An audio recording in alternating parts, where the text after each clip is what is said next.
ஆதித்ய சொர்ணலக்ஷ்மியின் அன்பான வணக்கங்கள். இந்த பதிவு ஒரு சிறப்பான பதிவு.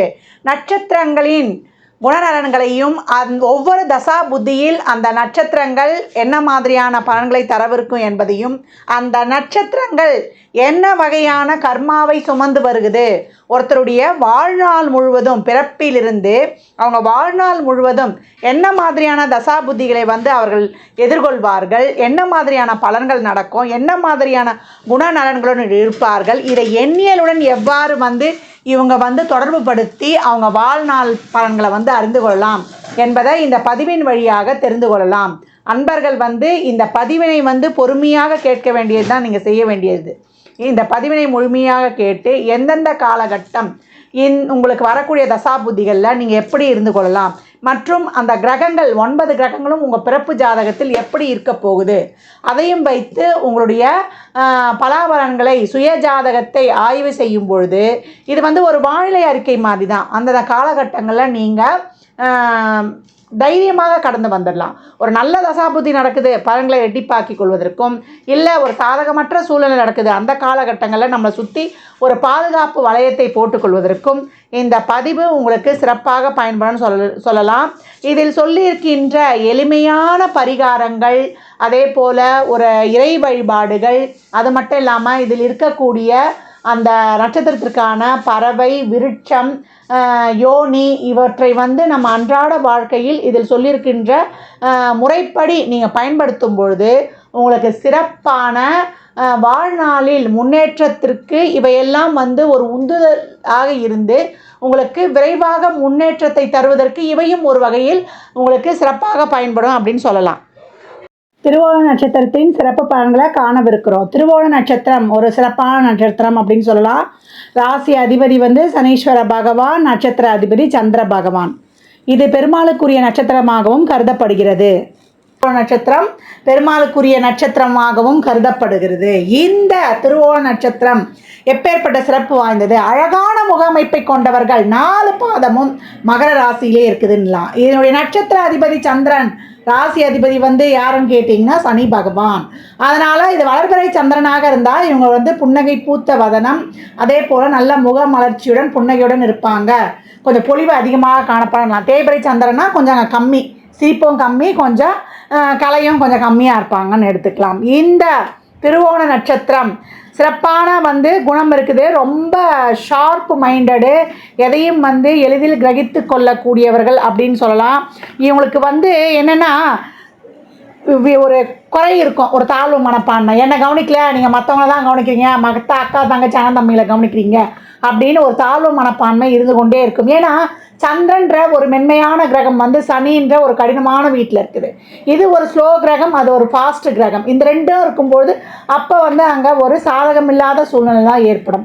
இதெல்லாம் இவங்களுக்கு நடைபெறக்கூடிய தசாபுத்திகள். இந்த சனின்ற கிரகமும் சந்திரன்ற கிரகமும் தான் இவங்களுக்கு இந்த மாதிரியான ஒரு தாழ்வு மனப்பான்மையும் கொடுத்து அவங்களுக்கு ஒரு ஈகோ, பொறாமை இதெல்லாம் ஏற்படுற மாதிரியான செயல்களை செய்யுது. அதனால் சின்ன வயதுலேருந்தே வீட்டில் இருக்க பெரியவங்களும் தாத்தா பாட்டியும் உன்னால் முடியும், உங்ககிட்ட எல்லா திறமையும் இருக்குது அப்படின்னு இவர்களை தட்டி கொடுத்து ஒரு மோட்டிவேஷன் கதைகளாக, ஒரு மோட்டிவேஷன் ஸ்பீச்சு, ஒரு நீதி கதைகள் இதெல்லாம் சொல்லி கொடுத்து வளர்க்கணும்.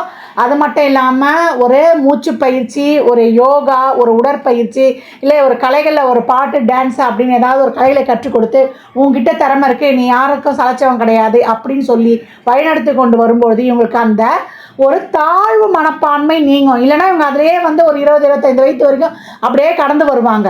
நம்ம எதுக்குமே ஒரு ஃபிட்டில் போட்டிருக்கு, நம்ம ஒரு அன்ஃபிட்டு அப்படின்னு சொல்கிற ஒரு தாழ்வு மனப்பான்மை இவங்களுக்கு ஏற்பட்டுடும். அதுக்கப்புறம் இவங்க கொஞ்சம் தெளிந்து நம்ம இந்த மாதிரிலாம் செயல்படணுன்ற நிலைக்கு வருவதற்கு முன்னாடி, காலம் கடப்பதற்கு முன்னாடி, காலத்தே பைசைன்ற மாதிரி இவங்களுக்கு சின்ன வயதுலேருந்தே அந்த மோட்டிவேஷனை நம்ம வளர்த்து கொண்டு வரணும். அது மட்டும் இல்லை, ரொம்ப சுத்தம் பார்ப்பாங்க. சுத்தம் பார்க்குறதுனால இவங்களுக்கு ஏன்னா எல்லாமே சுத்தமாக இருக்கணும். இவங்களும் நீட்டாக இருப்பாங்க. நல்லா ஆடை ஆபரண சேர்க்கை, அதே போல் ஒரு வாசனை திரவியங்கள் போட்டுக்கிறது, ஒரு டீக்கா ட்ரெஸ் பண்ணிக்கிறதுலாம் பிடிக்கும். சுத்தம் பார்க்குறதுனால வீட்டில் இருக்கிறவங்களுக்கு ஒரே தலைவலியாக இருக்கும். ஏன்னா இதே இவங்க பெரியவங்களாக இருந்தால் 1 வயசு குழந்தை கூட ப்ராப்பராக இருக்கணும், எல்லாத்துலேயும் ஒரு பர்ஃபெக்ஷன் இருக்கணும்னு எதிர்பார்க்கக்கூடியவங்க. இவங்க எப்படி தான் இருப்பாங்கன்னு தெரியலையே. ஒரு பொண்ணாக இருந்தால் கல்யாணம் பண்ணி போகிற இடத்துலையும், பையனாக இருந்தால் இவன் கல்யாணம் பண்ணி வந்தால் பொண்டாட்டிகிட்ட எப்படி இருப்பான்றதையும் நினைத்து வருத்தப்படுவாங்க வீட்டில் இருக்கிறவங்க. அந்த அளவுக்கு இவங்க ஒரு என்ன சொல்கிறது, ஒரு பர்ஃபெக்ஷனு, அதுவே வந்து ஒரு தலைவலி அப்படின்னு சொல்லலாம். ஒரு பிடிவாத குணம் கொண்டவர்கள் அப்படின்னு சொல்லிட்டு இவங்க எந்த துறையில் இருந்தாலும், அவங்களுக்கு இந்த துறைன்னு தான் கிடையாது, அனைத்து துறையிலும் ஜொலிக்கக்கூடியவர்கள். அது பொறுமையாக இருந்தாங்கன்னா இவங்க சாதிச்சிடலாம் அப்படின்னு சொல்லலாம். இவங்க வந்து ஓணத்தில் பிறந்தவர்கள் கோணத்தை வெல்வார்கள் அப்படின்னு சொல்லுவாங்க. ஆழ்வார்கள் வெல்வார்கள்னு சொல்லலாம். ஏன்னா இவங்க இருக்கிற ஏரியாவில் வந்து இவங்க பிரசித்தி பெற்றிருப்பாங்க. இவங்க ஏரியாவில் இவர் தெரியாதவங்க யாரும் இருக்க மாட்டாங்கன்ற அளவுக்கு அவங்க ரொம்ப சிறப்பாக இருப்பாங்கன்னு சொல்லலாம். ஒரு சின்ன விஷயத்துக்கு கூட எமோஷ்னல் ஆகிடுவாங்க. இப்போ ஒரு வீட்டில் வந்து ஒரு காதலன் காதலியாகவே இருந்து ஒரு ஃபோன் கூட பேசி டக்குன்னு எடுக்கலன்னா அதுக்கு ஒரு எமோஷ்னல் ஆகுது. இதே பெண்களாக இருந்தால் ஒரு மாதவிடாய் சம்மந்தப்பட்ட பிரச்சனை, ஒரு கர்ப்பப்பை சம்மந்தப்பட்ட பிரச்சனைலாம் அதிகப்படியாக வந்து ஒரு எமோஷ்னல் ஆகுது. இதுவே வந்து அந்த மன அழுத்தம் தான் எல்லா வித நோய்க்குமே காரணம் அப்படின்னு சொல்லலாம். அதே போல் இவங்களுக்கு வந்து கடவுள் நம்பிக்கையும் ஆன்மீக நாட்டமும் ஒரு சிலருக்கு வந்து அதிக காணப்படும். இவங்க வந்து இரக்க குணம் உடையவர். எந்த ஒரு விஷயத்தையும் ஏற்கனவே சொன்ன மாதிரி தான் சுத்தமாகவும் நேர்மையாகவும் இருக்கணும். அதே போல் ஒரு விஷயத்தை வந்து கொடுத்துட்டோன்னா அதை ப்ராப்பராக அது முடிகிற வரைக்கும் அந்த ஒரு ஆர்வமும் வேகமும் குறையாது. அதே போல் சிறப்பாக செய்வாங்க. செய்து முடிச்சிட்ட பிறகு அவங்கள வந்து நம்ம ஒரு பாராட்டினோன்னா அந்த பாராட்டுக்காகவே அவங்க என்ன பண்ணுவாங்க, அடுத்து ஒரு வேலையை கொடுத்தா அதை விட ஒரு ப்ராப்பராக செய்யக்கூடியவங்க அப்படின்னு சொல்லலாம். இவங்களுக்கு வந்து எந்த ஒரு விஷயத்தையும் எடுத்தாலும் ஆரம்ப கட்டத்தில் தாமதமாகும். அதனால இவங்க வந்து மனம் வந்து தொய்வடையக்கூடாது. என்னடா நமக்கு எந்த காரியமே நடக்க முடிய மாட்டுது, இந்த தோல்வி சங்கடம் இதெல்லாமே கூட இவங்களுடைய வந்து எது போனாலும் ஒரு 10 தடவை நடக்க வேண்டியதாக இருக்குது, எந்த காரியமும் நமக்கு சக்ஸஸ் ஆக மாட்டுது என்பதை நினைத்தே வந்து இவங்களுக்கு அந்த தாழ்வு மனப்பான்மை ஏற்படும் அப்படின்னு சொல்லலாம். இவங்களுக்கு வந்து இள வயதில் வந்து சொன்ன மாதிரி நிறைய இவங்களை வந்து ஊக்கப்படுத்த வேண்டியது இருக்குது. அது மட்டும் இல்லை, இவங்க வந்து கோபப்பட்டால் உடனடியாக வந்து மன்னிப்பும் கேட்டுருவாங்க. அதே போல் எப்போ உண்மையை பேசணும், நேர்மையாக இருக்கணும், சுயமரியாதை வந்து ரொம்ப மிக்கவர்களாகவும் யார்கிட்டையும் எதையும் வந்து இவங்களா போய் வாழன்ற எந்த உதவியும் கேட்காதவங்களாகவும் இருக்கிறாங்க அப்படின்னு சொல்லலாம். எதிரிகளுக்கும் உதவும் பரந்த மனப்பான்மை கொண்டவர்கள். அதே போல் அடுத்தவர் நம்பிக்கைக்கு வந்து நம்பி ஒரு செயலை கொடுத்தாலோ இல்லை அடுத்தவங்க அவங்கள நம்பிட்டாங்களோ அதுக்கு புறம்பாக இவங்க வந்து தவறான செயல்களை செய்ய மாட்டாங்க அப்படின்னு சொல்லலாம். இவங்க வந்து நல்ல நேர்மையான நடத்தை அடக்கம் கொண்டவர்களாக இருப்பாங்க. அதே போல் எதிரிக்கும் வந்து உதவக்கூடிய மிக பரந்த மனப்பான்மையாளர்கள் சொல்லலாம். எந்த ஒரு வெளிநாட்டுக்கு சென்றாலும் அவங்க கலாச்சாரத்தை வந்து மறக்காதவங்க. அதே போல் அவங்க லட்சியத்தில் வந்து எவ்வளோ சோதனைகள் வந்தாலும் அந்த லட்சியத்தை முடிக்கிற வரைக்கும் அவங்க ஓய மாட்டாங்க அப்படின்னு சொல்லலாம். ஏன்னா மகர வீடே வந்து ஒரு பிடிவாத குணம் கொண்டது அப்படின்னு சொல்லலாம். அந்த ஒரு பிடிவாத குணம் முடிக்கக்கூடிய அந்த ஆர்வம் ஒரு தைரியம் அவங்களுக்கு நிறைய இருக்கும் அப்படின்னு சொல்லலாம். இவங்களுக்கு பழிவாங்க பழி பாவங்களுக்கு வந்து இவங்க ரொம்ப பயப்படுவாங்க. ஏதாவது செய்துட்டா அது வந்து தர்மத்துக்கு மாறாக போயிடுமோ அப்படின்னு சொல்லிட்டு எங்கே வாழ்ந்தாலுமே அவங்க வந்து ஏற்கனவே சொன்ன மாதிரி தான், எந்த இடத்துல இருந்தாலும் 10 பேருக்கு அவங்க தெரியும். கடின உழைப்பின் மூலம் முன்னேற்றம் காண்பார்கள். இவங்க வந்து ஒரு சில நேரங்களில் வந்து என்ன பேசுகிறாங்கன்னே தெரியாது. முன்னுக்கு பின்னா முரண்பாக பேசக்கூடியவர்களும் ஒரு சிலர் இந்த இருக்கிறாங்க, இந்த நட்சத்திரத்தில் இருக்கிறாங்க. அதே போல் தெய்வ பக்தி அதிகம் உடையவர்கள், கலைகளில் ஈடுபாடு கொண்டவர்கள், நல்ல சம்பாதியத்தால் ஒரு சிலர் வந்து லைஃப்பில் வந்து பிற்பகுதியில் ஒரு 30 வயசுக்கு மேலே ரொம்ப சிறப்பாக வந்துடுறாங்க. எந்த வகையிலையாவது அவங்க தேவைகள் ஃபில்ஃபில் ஆகிடும். ஆனால் அவங்களுக்கு மனம் சார்ந்த பிரச்சனைகள் ஏற்பட்டுடும். ஒரு பெண்கள் சார்ந்த விஷயம், ஒரு லவ் ஃபெயிலியர், இதெல்லாம் வந்து இவங்களுக்கு தாங்க முடியாது. உறவுகள் சார்ந்த விஷயம், அவங்களுடைய தேவைகளையோ அவங்களோட நீடையோ எந்த வகையிலையாவது அனுபவித்துருவாங்க. ஆனால் உறவுகள் சார்ந்த விஷயத்தில் அவங்க ரொம்ப வந்து வேதனைக்குள்ளாவாங்க. இது எதனால் அப்படின்னு கேட்டிங்கன்னா, இது சுக்கிரனின் கர்ம பதிவு பெற்ற நட்சத்திரம். சென்ற பிறவியில் கணவனுக்கோ மனைவிக்கோ அவங்க சார்ந்த குடும்பத்தாருக்கோ இவங்க சரியாக அவங்க கடமைகளை செய்யாது, அவங்களுக்கு சரியாக மதிப்பு கொடுக்காதது, இது மற்றபடி உறவுகளையும் அந்த மாதிரி ஒரு புரிந்து கொள்ளாமல் அவங்களையும் சரிவர நடத்தாதனால அந்த சுக்கிரன் தோஷம் பெற்றிருக்கு. இந்த காலகட்டம் இவங்க வந்து அனைவர் மேலேயும் அன்பை செலுத்தலாம், ஆனால் மற்றவர்கிட்ட இருந்து ஒரு நன்றியை கூட எதிர்பார்க்கக்கூடாது. ஏன்னா இவங்க எல்லாருக்கும் ஓடி ஓடி போய் செய்வாங்க. யாருக்கு எந்த உதவினாலும் எந்த நேரம் பார்க்காம களமிறங்கி செய்வாங்க. வீட்டில் கணவனாக இருந்தாலும் மனைவியாக இருந்தாலும் அவங்களுக்கு தேவையானதோ இல்லை குழந்தைகள் குடும்பத்தினர் அனைவர் மீதும் அதிக பற்று கொண்டு இவங்க செய்தாலுமே இவங்களுக்கு ஒரு இக்கட்டான சூழ்நிலைனா யாரும் வந்து அவருக்கு உதவி செய்ய மாட்டாங்க. மீறி கேட்டால் நீ என்ன கடமையை தானே செஞ்சேன்னுவாங்க. இந்த நட்சத்திரத்தில் பிறந்தவங்களுக்கு 2-3 லவ் ஃபெயிலியர் இருக்கும். இப்போ லவ்லலாம் ஃபெயிலியர் ஆகிட்டா இவங்க வந்து இறந்துடலாமா அப்படின்னு சூசைட் பண்ணிக்கலாமான்ற எண்ணமும் தோன்றும். அதுக்கு தான் இவங்க சின்ன வயசுலேருந்தே பெற்றோர்கள் இவங்களுக்கு ஏதாவது ஒரு கலையில் அவங்க நாட்டம் போகிற மாதிரி இவங்களுக்கு வளர்த்து விட்டுருணும். அந்த கலையில் இவங்க உங்கள் மைண்டை செலுத்தும்போது அந்த டிப்ரெஷன் லெவல் குறைஞ்சிடும். அதிகப்படியான மன அழுத்தத்துக்கு ஆள்படக்கூடியவர்கள் சனி சந்திரன்ற காம்பினேஷன் வர்றதுனால அவங்க சின்ன பொழுது அந்த கலையை கற்றுக்கலனா கூட பெரியவங்க வந்து கண்டிச்சாவது அந்த கலையை கற்றுக்கிறதுக்கு இவங்க பழக்கப்படுத்தும் போது தான் இவங்க பிற்காலத்தில் படித்து வாலிப வயதை தாண்டுற போது அந்த மன அழுத்தத்துலலாம் மீறி வருவதற்கு இந்த கலைகள் வந்து அவங்களுக்கு உதவி பண்ணும் அப்படின்னு சொல்லலாம். இவங்க பெரும்பாலும் வந்து நிறைய இந்த பணத்தெல்லாம் கையாள தெரியாது இந்த சுக்கிரனுடைய தோஷத்தினால. அதே போல் இந்த சினி ஃபீல்டெல்லாம் வந்து போய் முதலீடுலாம் போடக்கூடாது. உடல் உழைப்பை நீங்கள் செய்யணும். அதே போல் ஒரு அழகுத்துறை ஆகட்டும், ஒரு டெக்ஸ்டைல் துறை ஆகட்டும், எல்லாம் வந்து உங்களுடைய உழைப்பை தான் வந்து போடணுமே தவிர அங்கே அது பெருமளவு முதலீடு போடக்கூடாது. ஒரு கமிஷன் பேஸ் தொழிலாக செய்துட்டு போகிறோம். சுக்கிரன் தோஷம். அப்போ சுக்கிரன் காரகத்துவான தொழில்களை எடுக்கும்போது அதில் முதலீடு போட்டு பிரம்மாண்டமாக செய்யாமல் நீங்கள் அங்கே உடல் உழைப்பை மட்டுமே செய்யணும். பெரும்பாலும் வந்து இவங்க சினி ஃபீல்ட்லேயும் வேலை பார்க்குறாங்க. அதே போல் ஆசிரியர் பணி, போதித்தல், மொழிபெயர்ச்சியாளர், அதே போல் உங்களுக்கு மெக்கானிக்கல், டெக்னிக்கல் பொறியாளர், ஹோட்டல், ரெஸ்டாரண்ட் துறையில் வேலை செய்கிறவங்களும் இருக்கிறாங்க. அதே போல் பெட்ரோலியம், எண்ணெய் நிறுவனங்களில் வேலை பார்க்குறவங்களும் இருப்பாங்க. ஒரு தொழில் செய்யும்பொழுது அந்த தொழிலுக்கு தேவையான புதிய சாதன கருவிகள்லாம் பெரிய அளவில் வாங்கி இவங்க தொழில் செய்கிறாங்க. தொழில் செய்ய இடங்கள்லேயும் ஒரு நல்ல ஒரு பதவியை வகிக்கக்கூடியவங்க, அதன் மூலயமா ஒரு நல்ல வசதி வாய்ப்பெல்லாம் பெறுறாங்க. இவங்க வந்து ஒரு 25 வயது வரைக்கும் ஒரு பொறுமையை காத்து இவங்க தாழ்வு மனப்பான்மையெல்லாம் ஒரு குறைத்து கொண்டு இவங்க ஒரு சிறப்பாக ஒரு நுண்ணிய அறிவுடன் கடந்து வரும்போது இவங்களுடைய பிற்கால வாழ்க்கை சிறப்பாக இருக்குதுன்னு சொல்லலாம். அதை கேட்டார் மாதிரி பெற்றோர்கள் இவங்களை வந்து அந்த வாலிப வயது வரை கொஞ்சம் கண்காணித்து கொண்டு வந்துடணும். பெரும்பாலும் வந்து ஒரு சிலர் வந்து மனைவிக்கு பயந்தவர்களாக இருக்கிறாங்க.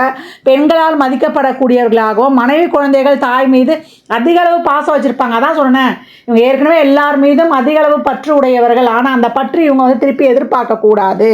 அங்கே தான் இவங்க வந்து வீக் ஆகிடுவாங்க. அதை கடந்து இவங்க வந்துட்டாங்கன்னா இவங்க சிறப்பாக ஜொலிக்கலாம் வாழ்நாள். அதாவது நிறைய ஒரு பெரிய பெரிய ஹையர் பொசிஷனில் இருப்பாங்க. ஐயோ எனக்கு வந்து மற்றவங்களுக்கு நடக்கிற ஒரு சின்ன சின்ன விஷயத்தெல்லாம் பார்த்து எனக்கு ஒன்றுமே நடக்கலையேன்னு அப்படியே வெக்ஸ் ஆகிடுவாங்க. அந்த மனநிலையை போக்கிக் கொள்வதற்கு தான் இவங்க எப்போவும் வந்து இறைவனுடைய திருநாமங்களையும் அவனுடைய பாதார விந்தங்களையும் சரணடையணும். பௌர்ணமி நில ஒளியில் 1/2 மணி நேரம் உட்காரும்போது இவங்களுக்கு இந்த மன அழுத்தத்துக்கான ஒரு பயிற்சியாகவே இருக்கும் அப்படின்னு சொல்லலாம். அது மட்டும் இல்லை, திருவோண நட்சத்திரத்துடைய விலங்கு என்னன்னு கேட்டிங்கன்னா பெண் குரங்கு. அதனால் ஆஞ்சநேயர் வழிபாடு செய்வது, குரங்குகளுக்கு தேவையான உணவுப் பொருட்களை வாங்கி தருவது இவங்களுக்கு ஒரு சிறப்பான பரிகாரமாக இருக்கும். பறவை வந்து நாரை, தேவதை வந்து விஷ்ணுவை வழிபடும் போதெல்லாம் இவங்களுக்கு வந்து ரொம்ப சிறப்பான பலன்கள் தரும்.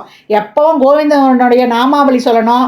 எங்கெல்லாம் பள்ளி கொண்ட பெருமாள் இருக்காரோ, இல்லை எங்கெல்லாம் பெருமாள் கோயில் பழைய புராதன கோயில்கள் இருக்கோ அதற்கெல்லாம் சென்று வரும்போது இவங்க வாழ்க்கையில் சிறப்பான பலன்கள் அடைகிறாங்கன்னா. அது மட்டும் இல்லை, எனக்கு ஏதாவது ஆயிடுச்சா மனசுக்கு அப்படின்ட்டு சைக்காலஜி டாக்டர் அடிக்கடி பார்க்கக்கூடியவங்களும் இவங்க தான். ஆனால் பெரும்பாலும் இவங்களுக்கு ஏற்படக்கூடிய நோயில் ஃபஸ்ட்டு என்ன சொல்லலாம், மனக்குழப்பம், மனநிலை பாதிக்கப்படுவதை வந்து ஃபஸ்ட்டு அண்டர்லைன் பண்ணலான்னு சொல்லலாம். நீரிழிவு நோய், கிட்னி சம்மந்தப்பட்ட நோய்கள், சர்க்கரை நோயெலாம் இப்போ ஒரு சிலருக்கு ஏற்படுது. பிபி, அதிகப்படியான எமோஷ்னல், அதிகப்படியான மன அழுத்தம் தான் நம்மளுடைய நோய்க்கு காரணம். அல்சர் உண்டாகும். இந்த மனநிலை சரி இருந்தாலே நம்ம நல்லா சந்தோஷமாக எல்லாமே சரியாக இருக்கும். அதுக்காக தான் நம்ம கோபமும் படக்கூடாது. நம்முடைய மனசை வந்து என்றைக்கு ரிலாக்ஸாக இருக்கணும். எது நடந்தாலுமே ப்ளஸ் ஆர் மைனஸ் நடக்கும்பொழுது அதை சமமாக பாவிக்கக்கூடிய மனநிலை வந்தாலே நம்ம எப்பேற்பட்ட வாழ்க்கையையும் எப்பேற்பட்ட தசாபுதியையும் சிறப்பாக கடந்து வந்துடலான்னு சொல்லலாம். திருவோண நட்சத்திரக்காரர்கள் வந்து பொறுமையாக இருக்கும்பொழுது எல்லா வேலையையும் திறம்பட செய்திருவாங்க அப்படின்னு சொன்னால் அது மிகையே கிடையாது. திருவோண நட்சத்திரக்காரர்கள் என்ன மாதிரியான தசாபுதியை கடந்து வருவாங்கன்னு அப்படின்னு பார்க்கும்பொழுது ஆரம்ப தசாவே சந்திர தசா தான். 10 வருடங்கள் இருக்கும். இந்த 10 வருடம் 4 பாத அடிப்படையில் பார்த்திங்கன்னா ஒரு சிலருக்கு 8 வயது வரைக்கும் இருக்குது சந்திர தசான்னு சொல்லலாம். சந்திரன் சிறப்பாக இருக்கும்பொழுது அவனுடைய உடல் ஆரோக்கியமும் சிறப்பாக இருக்கும். பெற்றோருடைய அரவணைப்பில் வளருவாங்க அப்படின்னு சொல்லலாம்.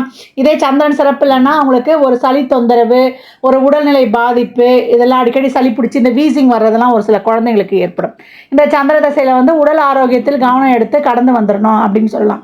அதுக்கடுத்து வரக்கூடியது செவ்வாய் தசை. 8 வயதில் வரும். 7 வருடம் 15 வயது வரைக்கும் இருக்கும்.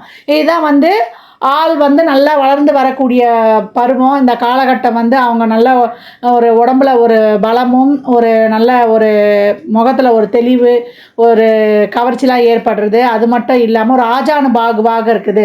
பையன் வளர்ந்துட்டான்ப்பா அப்படி சொல்லுவோம் இல்லையா, அப்படி இருக்கக்கூடிய காலகட்டம். இதே செவ்வாய் சிறப்பாக அவங்க ஜாதகத்தில் இருந்துன்னா குடும்பத்தில் ஒரு சொத்து சேர்க்கை ஏற்படுறது, அவங்களுக்கு ஒரு உடன்பிறப்புலாம் பிறக்கிறது, இதெல்லாமே ரொம்ப சிறப்பாகவே இருக்கும். இதே வந்து செவ்வாய் சிறப்பு இல்லைன்னா அவங்களுக்கு வந்து ஒரு என்ன சொல்கிறது, ஒரு ஹீமோகுளோபின் குறைபாடு, ஒரு வண்டி வாகனங்களில் ஒரு விபத்து ஏற்படுறது, இதுவும் நடக்கும். அந்த காலகட்டங்களை வந்து கொஞ்சம் பொறுமையாக நிதானத்துடன் கடந்து வந்துடணும் அப்படின்னு சொல்லலாம். அதுக்கப்புறம் வரக்கூடியது ராகுதசா. இந்த ராகுதசால தான் இவங்க வந்து ரொம்ப கவனமாக இருக்கணும், சிறு வயதிலேயே இவங்க மோட்டிவேட் பண்ணணும், செய்யணும்னு நம்ம சொல்லி வந்திருக்கோம்.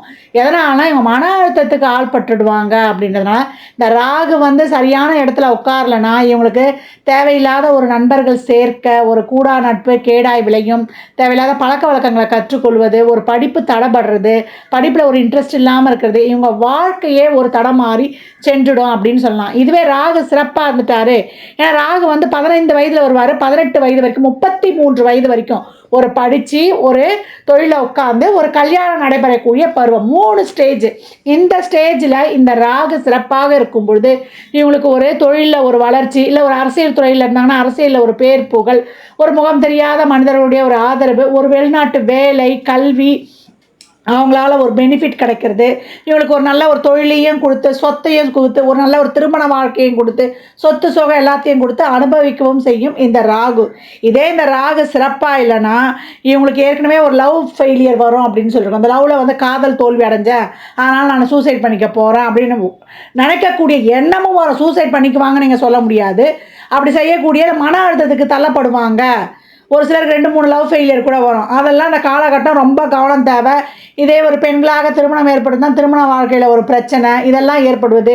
திருமண வாழ்க்கையில் விட்டு கொடுத்து செல்ல வேண்டும் சொல்லியாச்சு. உறவுகள்கிட்ட எதையும் எதிர்பார்க்கக்கூடாதுன்னு அந்த காலகட்டம் ரொம்ப அந்த கோபம், பிடிவாதம், இந்த தர்க்கம் இதெல்லாம் விட்டு கொடுத்து கொஞ்சம் கடந்து வருவது ரொம்ப சிறப்பு இந்த ராகுதசால.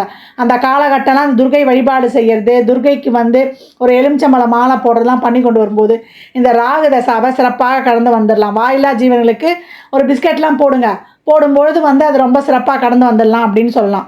நாய்களுக்கு வந்து தெருவோரம் இருக்கின்ற நாய்களுக்கு, இன்னும் கருப்பு நாய்க்கு போட்டிங்கன்னா ரொம்ப விசேஷம். அதுக்கப்புறம் வரக்கூடியது குருதசா. 33 வயதில் வரும், 16 வருடம், 49 வயது. இதே குருதசா சிறப்பாக அமைஞ்சிச்சுன்னா ஏற்கனவே ராகுதசாவில் லைஃப் ஃபெயிலியர் ஆனவங்களுக்கு ஒரு கல்யாணம், இல்லை குடும்பம் பிரிஞ்சிருந்தால் அவங்க குடும்பத்தோடு ஒன்று சேர்றது, ஒரு சிலருக்கு விவாகரத்து ஆகி 2வது திருமணமும் நடைபெறும், இல்லை கல்யாணமே ஆகலாங்க ரொம்ப லேட் மேரேஜுங்கிறவங்களுக்கு அப்போ நடக்கும். ஒரு வண்டி வாகன சேர்க்கை, வீடு சொத்து பத்து சேர்க்கை, ஒரு வெளிநாட்டிலே போய் செட்டில் ஆகக்கூடிய அமைப்பு, ஒரு உங்களுக்கு வந்து ஒரு என்ன சொல்கிறது, ஒரு பிஆர் கிடைக்கிறது, இதெல்லாம் கிடைக்கக்கூடியது. ஒரு பொருளாதார சேர்க்கைலாம் ரொம்ப சிறப்பாகவே இருக்குன்னு சொல்லலாம். ஒரு குழந்தை பாக்கியமோ, ஒரு நீண்ட நாள் குழந்தை பிறக்காதவர்கள் தாமத புத்திரம் இதெல்லாம் கிடைக்கிறதுலாம் ரொம்ப சிறப்பாக இருக்கும். குழந்தைகளால் ஒரு மன மகிழ்வு இதெல்லாமே இந்த குருதசால ஏற்படும் அப்படின்னு சொல்லலாம். இதே குரு சிறப்பு இல்லைன்னா ஒரு குடும்பத்தில் ஒரு அன்றாட செலவுக்கே ஒரு தட்டுப்பாடு, ஒரு பெரும்பான்மையான கடன் வாங்கி மாட்டிக்கொண்டு வட்டிக்கு வட்டி கட்டுவது, இல்லை யார்கிட்டயே பணத்தை கொடுத்து ஏமாந்துட்டேங்கன்னு சொல்கிறது, இல்லை ஒரு சிலர் வந்து குடும்ப உறவுகளில் விரிசல் ஏற்பட்டு குடும்பத்தை விட்டு பிரிந்து செல்வது, இப்படி போன்ற செயல்களையும் ஏற்படுத்திடும் இந்த குருதசை அப்படின்னு சொல்லலாம். அதுக்கப்புறம் வரக்கூடியது வந்து குருதசால கடன் வாங்குவதில் எக்கச்சரிக்கையாக இருக்கணும். குரு எங்கே வேணாலும் வந்து காசு கிடச்சிடும், நம்ம வாங்கிடுவோம், பின்னாடி கட்டுவோமா என்பதை எதிர்பார்த்து கவனத்தோடு சொல்லணும். ஒரு நேரம் இருக்க புத்தி ஒரு நேரம் இருக்காது. குடும்பத்தில் வந்து குரு சிறப்பு இல்லைன்னா இதெல்லாம் கடன் மனைக்குள்ள ஒரு கருத்து வேறுபாடு ஏற்படுது, ரொம்ப கவனமாக கடந்து வந்துடணும். ஒரு ஜீவசமாதி வழிபாடு வச்சுக்கணும். ஒரு குருமாரை பின்பற்றி செல்வது, அவங்களுடைய நாமங்களை சொல்வதெல்லாம் உங்களுக்கு சிறப்பான பலன்களை தரும். மலை மேல் இருக்கின்ற கோவிந்தன் ஆலயங்களுக்கு செல்வது, திருப்பதி வெங்கடாச்சலபதியை வழிபட்டு வருவது இந்த காலத்திலலாம் உங்களுக்கு ரொம்ப சிறப்பான பலனை கொடுக்கும் அப்படின்னு சொல்லலாம். அதுக்கப்புறம் வரக்கூடியது சனிதசா. 49 வயதில் வரும், 19 வருடங்கள், 68 வயசு வரைக்கும் வரும். இந்த சனி சிறப்பாக இருந்துட்டாருன்னா உங்களுக்கு நல்ல ஒரு பேர் புகழ், ஒரு தொழிலில் ஒரு நிரந்தரத்தன்மை, ஒரு உங்கள் ஏரியாலேயே ஏற்கனவே சொல்லியிருக்கோம் திருவோணம், ஓணம் வந்து கோணத்தை ஆள்வாங்க அப்படின்னு சொல்கிறது. ஓணத்தில் பிறந்தால் கோணத்தை ஆள்வர்னு உங்கள் இருக்கிற ஏரியாவில் ஒரு பிரசித்தி பெற்றுக்கொள்வது இதெல்லாமே ரொம்ப சிறப்பாக இருக்கும். ஒரு சமூகத்தை நல்ல மரியாதை, ஏற்கனவே சொன்ன மாதிரி மதிப்பு, மரியாதை, அங்கீகாரம், தொழிலில் ஒரு ஸ்திரமான ஒரு தொழிலில் உட்காந்துட்டேன் அப்படின்னு சொல்கிறதெல்லாம் நடக்கக்கூடிய காலகட்டம் அப்படின்னு சொல்லலாம். இதே ஒரு சனி சிறப்புலன்னா ஒரு கோர்ட்டு கேஸுன்னு தெரியறது, ஒரு பொருளாதார நலிவு, அதே போல் ஒரு வாழ்க்கையில் ஒரு பிரச்சனை, உறவுகளுடன் ஒரு பிரச்சனை, அந்த காலகட்டம் உடல்நிலையில் ரொம்ப கவனம் எடுத்துக்கணும். ஒரு 8ஆம் இடத்துலலாம் ஒரு 6, 8, 12லலாம் 8, 12லலாம் சனி, அதுவும் குறிப்பாக 8ஆம் இடத்துல இடம் பெற்றுட்டார்னா கொஞ்சம் கூடுதல் கவனம் எடுத்துக்கணும். உடல் ஆயுள் குறைபாடு வராது, ஒரு கடன் பிரச்சனை, ஒரு நீண்ட நோயை கொடுத்துருது, ஒரு நீண்ட கால நோய்க்கு ஒரு மருத்துவம் எடுக்கிற மாதிரி கொடுத்துறதெல்லாம் அந்த இடத்துல செய்து வைத்திரும். ஒரு சிலருக்கு இருதய சம்மந்தப்பட்ட பிரச்சனைலாம் ஏற்படக்கூடிய வாய்ப்பு இருக்குது அப்படின்னு சொல்லலாம். அடுத்து வரக்கூடியது வந்து புதன் தசை. சனி சிறப்பாக இருந்துட்டாருன்னா உங்களுக்கு அனைத்துலேயுமே ஏற்கனவே சொன்ன மாதிரி சமூகத்தில் ஒரு நல்ல மதிப்பு பேர் புகழ் கிடைக்கிறது இங்கே நடக்க போகுது. அடுத்து வர்றது 68 வயசில் புதன் தசா. இந்த புதன் தசா வந்து எப்படின்னா, நீங்கள் ஒரு பெரிய அட்வைஸராக இருந்து ஒரு பெரிய பெரிய தொழிலதிபருக்கெலாம் நீங்கள் வழிகாட்டினீங்கன்னா அவங்களாம் ஒரு பெரிய மில்லியனர் ஆகிடுறது. ஒரு என்ன சொல்கிறது, ஒரு அரசியல்லே இருந்தீங்கன்னா ஒரு கேபினெட் அமைச்சர் போன்ற பதவியில் கொடுத்துருது. இந்த புதன் சிறப்பாக இருந்தால் அதையும் செஞ்சிடும். இதே புதன் சிறப்பு இல்லைன்னா உடல் நல்ல பாதிப்பும் ஏற்படுத்திடும் அப்படின்னு சொல்லலாம். இந்த கிரகங்கள்லாம் அவங்க ஜாதகத்தில் எப்படி அமைஞ்சிருக்குது என்பதை பொறுத்து தான் இதனுடைய நற்பலன்களையும் நம்ம சாதகமில்லாத பலன்களையும் நம்ம எடுத்துகிட்டு வரணும். குறிப்பாக அந்த ராகு தசாவை திறம்பட கடந்து வந்துட்டிங்கன்னா உங்களுக்கு சனியும் சிறப்பாக இருக்க பட்சத்தில், புதனும் சிறப்பாக இருக்க பட்சத்தில் உங்களுக்கு நல்லாவே இந்த லைஃப் போயிடும். அதாவது உங்களுடைய இன்ஃபீரியாரிட்டி காம்ப்ளெக்ஸை எடுத்துடணும். அதுக்கு தான் ஆரம்பத்துலேருந்தே இந்த மன அழுத்தம் சோர்வில் மாட்டிக்கொள்ளாமல் உடற்பயிற்சி யோகாவை ரெகுலராக செய்து கொண்டு வாங்க. அதே போல் ஒரு மரக்கொடையை வைத்து கொள்ளணும். 3 பொம்மை, குரங்கு பொம்மை இருக்கு இல்லையா, வாய் மூடி கண் மூடி காது மூடி, அந்த குரங்கு பொம்மையை பார்த்து வருவது, அதே போல் ஆஞ்சநேயர் வழிபாடு செய்வது, அந்த குரங்குகளுக்கு உணவளிப்பதெல்லாம் ரொம்ப சிறப்பு. வெள்ளருக்கு பிள்ளையாரை திருவோண நட்சத்திரம் அன்றைக்கு வாங்குவது உங்களுக்கு ஒரு பாசிட்டிவ் ஆக்டிவேஷனாக இருக்கும் அப்படின்னு சொல்லலாம். அதே போல் துளசி, பெருமாள் கோயில் செல்லும்போதெல்லாம் துளசி வாங்கிட்டு போய் கொடுக்குறது. நீங்கள் பிறந்த கிழமையில் இல்லை நீங்கள் பிறந்த நட்சத்திரத்தில் விளக்கேற்ற சிறந்த தூய நல்லெண்ணெயை வாங்கி தருவது வந்து அதெல்லாம் உங்களுக்கு பரிகாரமாக போயிடும். ஏழை எளியவருக்கு உணவு தானம் நிறைய செய்யணும். உடல் ஊனமுற்றவருக்கு, ஏழை எளியவருக்கு, இவங்களுக்கெல்லாம் நீங்கள் எவ்வளோக்கு எவ்வளோ உணவு தானம் பண்ணுறீங்க, வாரத்தில் ஒரு நாள் நீங்கள் வந்து உணவு தானம் கண்டிப்பாக பண்ணிகிட்டே வரும்பொழுது உங்கள் வாழ்நாளில் நீங்கள் பலவிதமான பலன்களையும் மிராக்கலாக பார்க்கலாம். கடைசி புதன் தசாலாம் எல்லாருக்கும் சேவை செய்கிறேன் பண்ணுறேன், இவ்வளோ பண்ணிட்டேன், என் பிள்ளை பார்க்கல, என் குடும்பத்தில் இருக்கிற உறவுகள் பார்க்கல, எல்லாருக்கும் நான் ஓடி ஓடி செய்தேன், எனக்குன்னா யாரெல்லாம் அங்கலாய்க்கக்கூடாது. ஏன்னா கணவன் மனைவி வாழ்க்கையில் கணவன்கிட்டயோ மனைவியாக இருந்தால் கணவன்கிட்ட, கணவனாக இருந்தால் மனைவி கிட்ட, குழந்தைகிட்ட பெரிய எதிர்பார்ப்பெல்லாம் வைத்து கொள்ளக்கூடாது. நம்ம கடமையை செய்தோம், பலனை எதிர்பார்க்காமல் சென்று வரணும். மற்றவருக்கு உதவி செய்வதற்காக நம்ம பொருளாதாரத்தில் பெரிய அளவில் இருக்கணும்னு சொல்லிட்டு தொழிலுக்காக நீங்கள் முதலுரிமை கொடுத்து குடும்ப உறவுகளை வந்து நீங்கள் எப்போவும் ஒரு சரிசமமாக எல்லாருக்கிட்டையும் ஒரே அளவில் வந்து அஃபெக்ஷனை வச்சுக்கிட்டு ரொம்ப பாண்டிங்காக போய் மாட்டிக்கக்கூடாது. எமோஷ்னல் பாண்டிங்கை வச்சோன்னா நம்ம அங்கே அவுட்டு. அந்த பாசத்துக்கு ஏன்னா போன ஜென்மத்தில் கர்மாவே அதான்.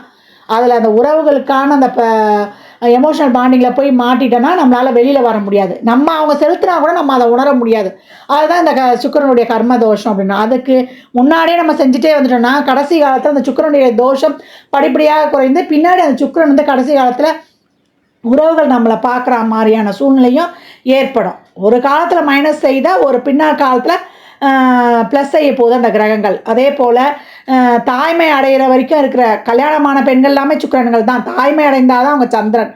அதனால் அந்த பெண்களுக்கு தேவையான ஒரு உதவிகள் செய்வது, எப்போவும் பெண்கள் ஏதாவது சொல்லிட்டா கூட நீங்கள் வந்து அதை கண்டுக்காமல் வந்துடணும். அப்படி இருக்கும்போது இந்த சுக்கிரன் பாசிட்டிவாக ஆக்டிவேட் ஆகும். அவங்களுக்கு தேவையான உதவி, அவங்களுக்கு ஒரு அழகு பொருட்கள் வாங்கி கொடுப்பது, அவங்களுக்கு ஆடை ஆபரணங்கள்லாம் வாங்கி கொடுப்பது, இதெல்லாம் உங்களுக்கு பாசிட்டிவாக இந்த சுக்கிரன் ஆக்டிவேட் ஆகும். மற்றவர் மனம் புண்படாதவாறு நடந்து கொள்ளணும். மற்றவங்க மேலே எந்த விதமான காழ்ப்புணர்ச்சியும் வைத்து கொள்ளக்கூடாது. இவங்க பண்ணிட்டாங்களா, இவங்களை அப்புறமா பழி வாங்கலான்ற எண்ணங்கள்லாம் வைத்து கொண்டோன்னா நமக்கு சுக்கிரன் பாசிட்டிவாகவே ஆக்டிவேட் ஆகாது. இதுவும் கடந்து போகும், இவ்வளோதான் குணம் அப்படின்ட்டு நீங்கள் பெருந்தன்மையாக விட்டு கொடுத்து வரும்பொழுது இந்த சுக்கிரன் சிறப்பாக ஆக்டிவேட் ஆகும். உங்களுக்கும் வந்து இந்த வாழ்நாளில் சிறப்பாக கடந்து வந்துடலாம். நல்லதையே நினைத்து நல்லதையே விதைக்கும்பொழுது நீங்கள் நல்லதை மட்டுமே அறுவடை செய்வீங்க. திருவோண நட்சத்திரத்தோடு இந்த எண்ணியல் எப்படி தொடர்பு பெறுது அப்படின்னு பார்க்கும்பொழுது, திருவோண நட்சத்திரம் சந்திரனின் நட்சத்திரமாகும். சந்திரனுக்கு எண்ணியலில் வந்து 2ஆம் எண் தரப்பட்டிருக்கு. இந்த 2ஆம் எண்ணுக்கு 2 நட்பு எண்கள் இருக்குது.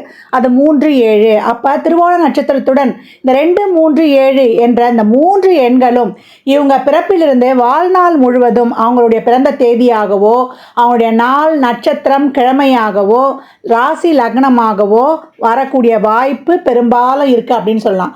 இந்த எண்களில் பிறந்தவங்க தான் எங்களுடைய உறவுகள், சோல்மேட், நண்பர்கள். அது மட்டும் இல்லாமல் இந்த எண்கள் அவங்களுடைய அன்றாட வாழ்வில் கதவு எண், வண்டி எண், பேங்க் பாஸ்புக் நம்பர், அவங்க காலேஜில் சேர்ந்த நாள், தொழிலில் சேர்ந்த நாள், அவங்களுடைய திருமண நாள், என்கேஜ்மெண்ட்டு நாள், அவங்க குழந்தைகள் பிறந்த டேட்டு, கிழமை ராசி நட்சத்திரம் இருக்கிறதெல்லாம் இந்த எண்களில் அமையும் அப்படின்னு சொல்லலாம். இதை நீங்கள் பொருத்தி பார்க்கும்போது அமேசிங்காக இருக்கும். இந்த எண்கள் 2 என்ற எண் சொல்லும்பொழுது 2, 11, 20, 29, 3 என்று சொல்லும்பொழுது 3, 12, 21, 30, 7 என்று சொல்லும்பொழுது 7, 16, 25. இந்த எண்ணில் பிறந்தவங்க இல்லை இதோடைய கிழமை ராசி லக்னம் நம்ம ஏற்கனவே சொல்லியிருக்கோம். இந்த எண்கள் நம்ம பிறப்பு ஜாதகத்தில் என்ன தர பாகியதப்பட்டிருக்கு என்பதை அறிந்து நம்மளுடைய தொழிலுக்கு, பொருளாதாரத்திற்கு, நம்மளுக்கு உறவுகளுக்கு நடைபெறக்கூடிய தசாபுத்திக்கு ஏற்றவாறு நியூமராலஜியில் ஒரு பெயரை வைத்து செயல்படுத்தும் பொழுது நமக்கு நேரம் நல்லா இருக்கும்பொழுது நம்மளுக்கு பலன்கள் அதிகப்படியாகவும், ஒரு இக்கட்டான சூழ்நிலையில் அதிலிருந்து நம்ம கடந்து வருவதற்கு அதுவே ஒரு துணையாகவும் வழி புரியும் அப்படின்னு சொல்லலாம். இந்த எண்கள் எல்லா விதமான ஈவெண்ட்லேயும் உங்களுக்கு சாதகமான நேரங்கள்லையும் சாதகமற்ற நேரங்கள்லையும் உங்களுக்கு தொடர்ந்து பயணித்து கொண்டே வரும். அதுதான் இதில் இருக்கக்கூடிய ஒரு சிறப்பு அப்படின்னு சொல்லலாம். இதை நீங்கள் பொருத்தி பாருங்கள், அமேசிங்காகவே இருக்கும். இந்த பதிவில் திருவோண நட்சத்திரக்காரர்களுக்கு ஒவ்வொரு தசாபுதியிலையும் என்ன மாதிரியான பலன்கள் நடைபெறும் என்பதை தெளிவாக கூறப்பட்டிருக்குது. அன்பர்கள் இதனை உங்கள் சுயஜாதகத்தோடு பொருத்தி பார்க்கலாம். 4 பாதம் என்பதனால வயதோட்டத்தில் மாறுபாடு காணப்பட்டாலும் ஒவ்வொரு தசாபுதியிலையும் நடைபெறக்கூடிய பலன்கள் சீராகவே சிறப்பாகவே இருக்கும். இதில் சொல்லியிருக்கின்ற எளிமையான வழிபாடு பரிகாரங்கள் எல்லாத்தையும் மேற்கொண்டு உங்கள் வாழ்நாள் முழுவதும் சிறப்பான பலன்களை அடைய என் மனமார்ந்த வாழ்த்துக்களை தெரிவித்துக் கொள்கிறேன்.